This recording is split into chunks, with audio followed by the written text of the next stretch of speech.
ഉണ്ടാക്കാനാണേ. ആദ്യം നമ്മള് ഞാൻ ഉണ്ടാക്കാൻ പോകുന്നത് വെള്ളയപ്പം ഉണ്ടാക്കുന്നേ. അത് ഉണ്ടാക്കണമെങ്കിൽ മാവ് വേണം. മാവിന് എന്നാ ചെയ്യണം?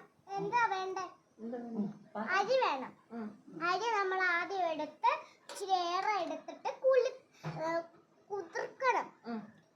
എന്നിട്ട് മിക്സിയിലിട്ട് അരച്ചിട്ട് ഇച്ചിരി ഈസ്റ്റും പഞ്ചസാരയും ഇച്ചിരി തേങ്ങയും ഇട്ട്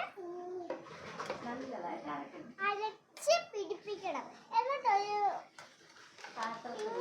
ഇങ്ങനത്തെ ഒരു പാത്രത്തിൽ, നമുക്ക് ഇങ്ങനത്തെ പാത്രം ഉണ്ടല്ലോ, ഇതെടുത്തിട്ട് ഇതിനകത്തോട്ട് ഒഴിച്ചിട്ട് നല്ലപോലെ ഇങ്ങനെ മിക്സ് ആക്കണം. മൂടി വെക്കണം. അടുത്ത സമയം പിറ്റേ ദിവസം രാവിലെ എഴുന്നേൽക്കുമ്പോ സൂപ്പറായി